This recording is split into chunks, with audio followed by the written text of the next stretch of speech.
Hello what's up everyone, welcome to my YouTube channel. This is me Paras Tiwari and आज हम इस video में discuss करने वाले हैं फॉरेक्स ट्रेडिंग में पिप्स एंड लॉट साइज क्या होती है एंड उनसे प्रॉफिट किस तरह से कैलकुलेट किया जाता है। So let's get started with the video guys.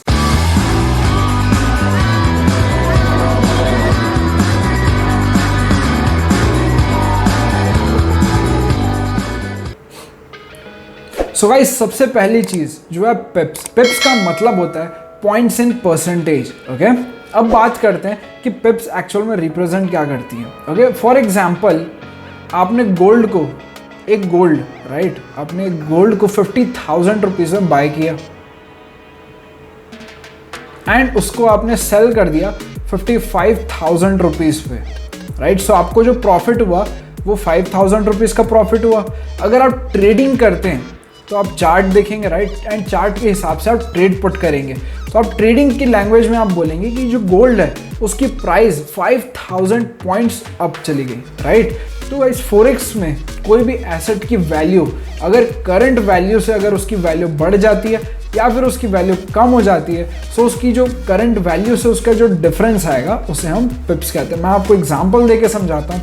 Let's take यहाँ पे ये जो EUR/USD जो कि फोरेक्स का एसेट है, European currency versus US dollar, इसकी जो करंट वैल्यू है मार्केट की वो है 1.18654। अगर यहाँ पे मैंने मार्केट को प्रेडिक्ट किया, ओके, यहाँ पे मार्केट रन हो रही है, अब मुझे लगता है कि इसकी वैल्यू बढ़ जाएगी तो मैंने इसको यहाँ पे बाय कर लिया, राइट। एंड अगर इसकी वैल्यू बढ़ के, लेट्स टेक कि वैल्यू बढ़ के हो जाती है 1.19725, अगर इसकी वैल्यू बढ़ के यहाँ पे आ जाती है, सो इसका जो इन दोनों का जो डिफरेंस होगा उसको हम पिप्स बोलते हैं। ओके, एंड आपको पिप्स कैसे कैलकुलेट करना है, आपने जिस प्राइस में आपने बाय किया था वो प्राइस, ये आपकी बाइंग प्राइस थी एंड इस प्राइस पे आपने ऑर्डर्स को, ट्रेड को क्लोज कर दिया, तो ये वो प्राइस है। ओके, सो इन दोनों के पिप्स कैसे इस चीज़ में आपको पिप्स कैसे कैलकुलेट करना है एंड जो लास्ट डिजिट है उसको आप इग्नोर कर दीजिए, इसकी कोई ज़रूरत नहीं है। ओके, सो इन दोनों का जो आप डिफरेंस आएगा उसे हम पिप्स कहते हैं। मैं आपको वो भी समझा देता हूँ। यहाँ पे लगभग 7 एंड यहाँ पे ये हो गया 60 एंड यहाँ पे 1, तो ये 107 पिप्स, 107 पिप्स जो है मार्केट अब चला गया। सो इस तरह से अपन पिप्स को कैलकुलेट करते हैं। मैं आपको दूसरा एग्जांपल देके समझाता हूँ। कोई भी दूसरा करेंसी ले लेते हैं अपन यहाँ पे। ओके, लेट्स टेक यहाँ पे कोई और करेंसी ले लेते हैं, GBP/USD। Okay, Great Britain pound versus US dollar. Okay, let's take आपने इस करेंसी को, इस प्राइस जो इसकी करंट प्राइस है वो है 1.38273। ओके, ये इसकी करंट प्राइस है एंड यहाँ पे मुझे लगता है कि मार्केट डाउन जाने वाला है एंड लेट्स अज्यूम कि मार्केट सच में डाउन चला गया एंड यहाँ तक ये फॉल कर गया, इस प्राइस तक फॉल हो गया। तो यहाँ पे जो प्राइस है वो है 1.36, यहाँ पे जो इसकी वैल्यू है वो है 1.36877। Okay, alright. सो इसका जो डिफरेंस होगा वो हमको क्या करना है, यहाँ पे लास्ट डिजिट्स को इग्नोर कर देना है and 770 and it's 4 and it's 1। Okay, so ये क्या बोलेंगे अपन, 140 पिप्स मार्केट जो है वो नीचे चला गया। जो करंट प्राइस थी, जो अभी बेस वैल्यू है, इस प्राइस पे आपने बाय किया था एंड इस वैल्यू पे आपने मार्केट को क्लोज कर दिया। सो इसकी जो डिफरेंस होगा तो 140 पिप्स मार्केट नीचे चला गया। सो गाइस, फोरेक्स में जितनी भी करेंसी है, ओके, सारी करेंसी के पिप्स को इसी तरह कैलकुलेट किया जाता है एक्सेप्ट जापानीज करेंसीज। अगर कोई भी करेंसी जापानीज करेंसी के साथ ट्रेड होती है या फिर उनके साथ एक्सचेंज होती हैं तो उनका जो पिप्स का कैलकुलेशन है वो थोड़ा सा डिफरेंट होता है। मैं आपको समझाता हूँ किस तरह से होता है। लेट्स टेक मैंने एक जापानीज करेंसी ली है यहाँ पे, जो कि US डॉलर्स के साथ एक्सचेंज होती है। ओके, यहाँ पे मैंने USD JPY का एसेट लिया हुआ है। अब यहाँ पे देखते हैं इसमें पिप्स को किस तरह से कैलकुलेट किया जाता है। ओके, लेट्स टेक कि मार्केट अभी करंट प्राइस पे यहाँ पे 111.024 इस प्राइस से मार्केट अगर नीचे चला गया, मैंने एक फोरकास्ट किया एंड मैंने ट्रेड पुट किया कि मार्केट नीचे जाने वाला है, इसकी वैल्यू गिरने वाली, एंड लेट्स अज्यूम कि मार्केट यहाँ तक गिर गया, इस प्राइस तक गिर गया। ये प्राइस कौन सा है? 110.263, इस वैल्यू तक मार्केट गिर गया। तो इसका जो डिफरेंस होगा, राइट, लगभग ये होगा लास्ट डिजिट। अब पिप्स कैलकुलेट कैसे करना है? लास्ट डिजिट को इग्नोर करना है एंड यहाँ पे 67.000। ओके, तो यहाँ पे आपको जो डेसिमल है इस चीज़ को आपको कंप्लीटली इग्नोर कर देना है। जापानीज के करेंसीज के केस में ये जो डेसिमल होगा आपको उसको इग्नोर कर देना है। ओके, ये आप इसको बोलेंगे 76 पिप्स जो मार्केट है वो फॉल डाउन चला गया। अब लेट्स अज्यूम कि जो मार्केट है वो बेस प्राइस से जो करंट प्राइस चल रही है वहाँ से ऊपर चला गया। लेट्स टेक यहाँ तक मार्केट चला गया, ठीक है, यहाँ से उठ के मार्केट यहाँ तक इस तरह चला गया।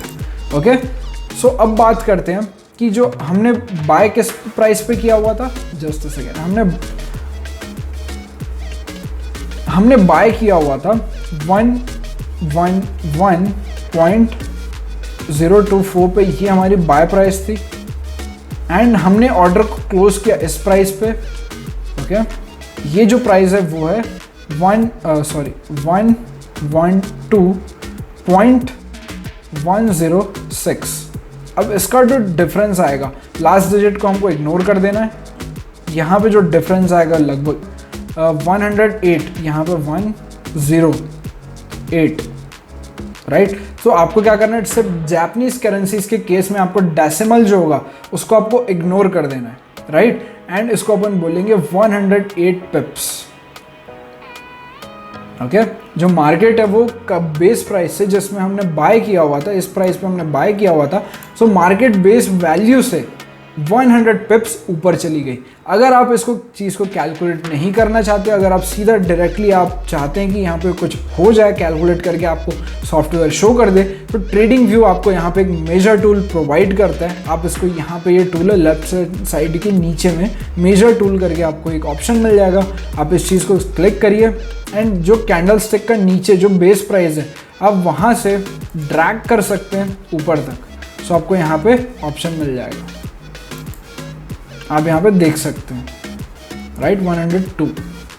सो इस तरह से अपन पिप्स को कैलकुलेट करते हैं। ओके, अब बात करते हैं कि लॉट साइज क्या होती है। जो लॉट साइज होती है, ओके, वो 0.01 से स्टार्ट होती है, ये इसकी मिनिमम वैल्यू। एंड इसका मतलब होता है अगर आप कोई भी एसेट, कोई भी करेंसी अगर आप परचेस करते हैं उसकी यूनिट्स, ओके, 0.01 का मतलब होता है 1000 यूनिट्स।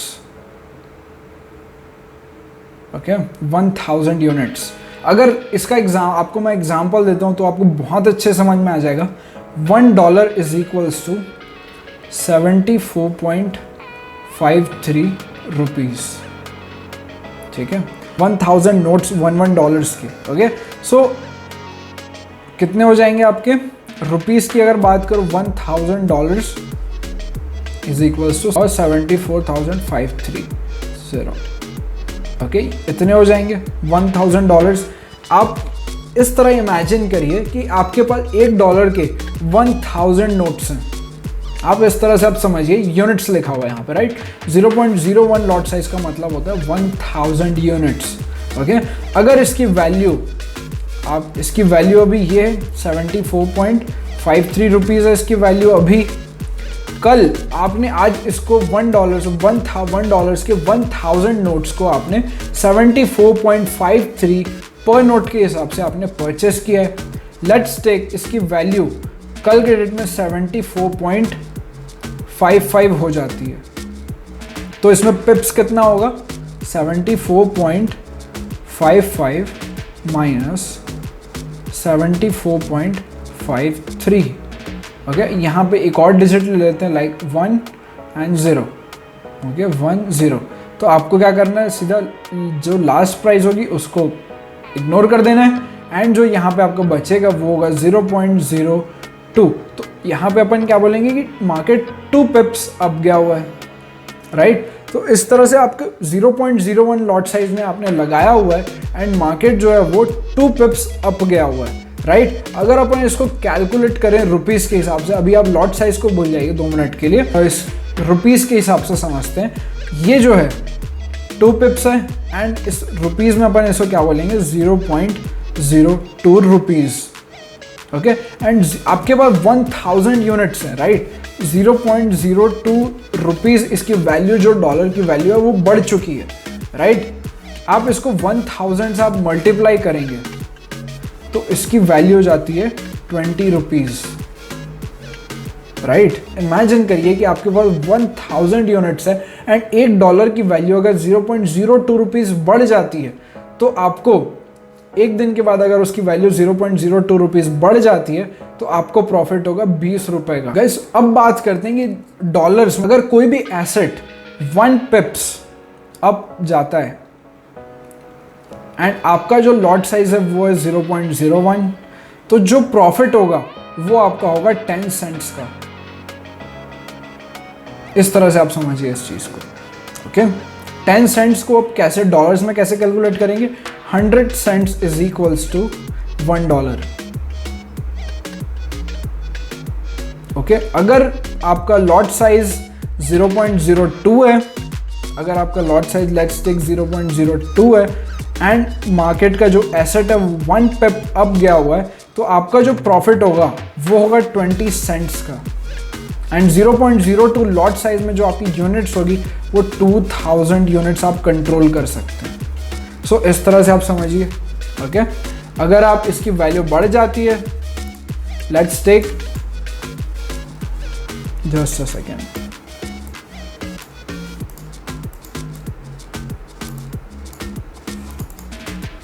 ओके 0.01 पे आप 1000 यूनिट्स कंट्रोल कर सकते हो, 0.02 पे 2000 यूनिट्स एंड 0.03 में 3000 यूनिट्स। सो इस तरह से आप समझ लीजिए। एंड अगर ये 0. इस तरह से ये 0.10 होता है, दैट मीन्स आप 10,000 यूनिट्स आप कंट्रोल कर सकते हैं। एंड इसको अपन ले 1.0 में, तो आप यहाँ पे 1.00 पे, तो आप यहाँ पे 1 लाख यूनिट आप कंट्रोल कर सकते हैं। तो इस तरह से आप समझिए। एंड आई होप जो मैंने आज आपको इन्फॉर्मेशन दी पिप्स एंड लॉट्स के बारे में बहुत अच्छे से समझ में आई होगी। आप मुझे कमेंट्स में बता सकते हैं अगर आपको कोई चीज़ समझ नहीं आई होगी, मैं और अच्छे से उस चीज़ को समझाने की कोशिश करूँगा। So thank you so much for watching this video guys.